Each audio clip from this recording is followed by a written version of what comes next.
Hello बच्चों, पीजीपीएस global school में आपका स्वागत है। मैं गायत्री राजन आपको हिंदी रिमझिम कक्षा 3 पाठ 5 बहादुर बिट्टो का पाठ पढ़ा रही हूँ। ये पाठ का वीडियो अच्छा लगे तो लाइक एंड शेयर कमेंट करना मत भूलना। बहादुर बिट्टो की कहानी पंजाबी लोक कथा पर आधारित है। चलिए पढ़ते हैं पाठ। एक किसान था, उसकी बीवी का नाम था बिट्टो। एक दिन किसान ने बिट्टो से कहा, सुबह जब मैं खेत में हल चला रहा था तो एक शेर ने आकर कहा, किसान किसान, अपना बैल मुझे दे दे वरना तुझे खा जाऊंगा। बिट्टो ने उससे पूछा, तूने क्या जवाब दिया? किसान ने कहा, मैंने कहा तू यहीं रुक, मैं घर जाकर अपनी गाय ले आता हूँ। अगर तू बैल खा लेगा तो हम लोग भूखों मर जाएंगे। यह सुनकर बिट्टो को बहुत गुस्सा आया। उसने किसान को फटकारा, घर की गाय शेर को खिलाते तुझे शर्म नहीं आती? अगर गाय चली गई तो घर में ना दूध ना लस्सी, बच्चे रोटी किस चीज के साथ खाएंगे? बिट्टो को एक तरकीब सूझी। उसने कहा, तुम फौरन खेत में जाकर शेर से कहो कि मेरी बिट्टो तुम्हारे खाने के लिए एक घोड़ा लेकर आ रही है। किसान डरता डरता शेर के पास गया।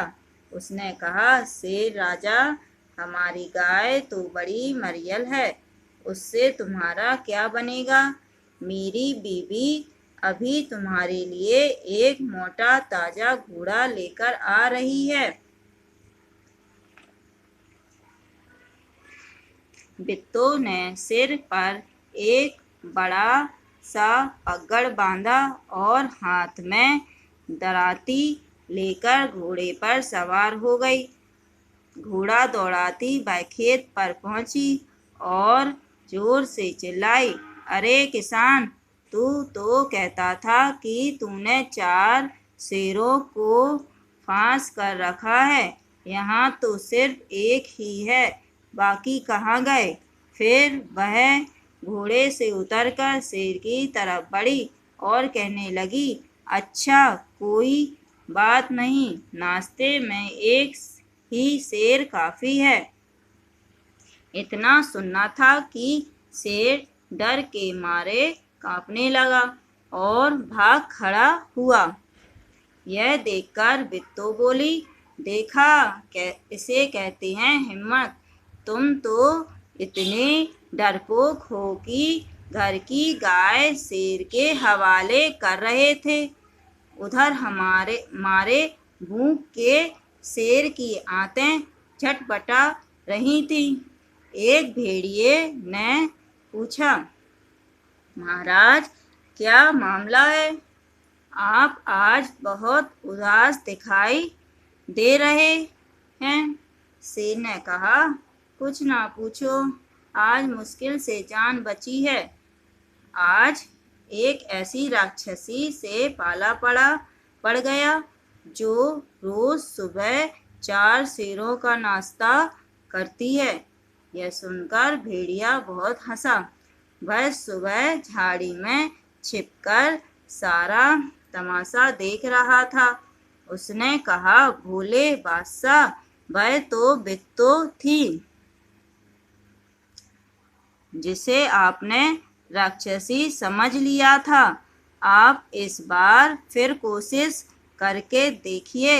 अगर बैल आपके हाथ ना आए तो मेरा नाम भेड़िया नहीं। बहुत कहने सुनने पर शेर किसान के खेत में जाने के लिए तैयार हो गया, लेकिन उसने भेड़िए से कहा, तुम अपनी पूंछ मेरी पूंछ से बांध लो। दोनों जने पूंछ बांधकर चल पड़े। उन्हें देखते ही किसान के होश हवास गुम हो गए। वह डर से थर थर कांपने लगा, लेकिन बिट्टू बिल्कुल नहीं घबराई। भेड़िए के पास जाकर उसने कहा, क्यों रे भेड़िए, तू तो अभी वादा करके गया था कि तू अपनी पूंछ से 4 शेर बांधकर लाएगा, लेकिन तू तो सिर्फ एक ही शेर लाया है, वह भी मरियल सा। भला इसे खाकर मेरी भूख मिट सकती है। खैर इस वक्त यही सही। इतना कहकर बिट्टू आगे बढ़ी। शेर के होश हवास उड़ गए। उसने समझा कि भेड़िए ने उसके साथ धोखा किया है। वह फौरन वहां से भागा। भेड़िया बहुत चीखा चिल्लाया, लेकिन शेर ने एक ना सुनी, तेजी से भागता चला गया। किसान और बिट्टू आराम से रहने लगे। उन्हें मालूम था कि अब शेर उनके खेत की तरफ फिर कभी नहीं आएगा। हमारी कहानी समाप्त होती है। धन्यवाद।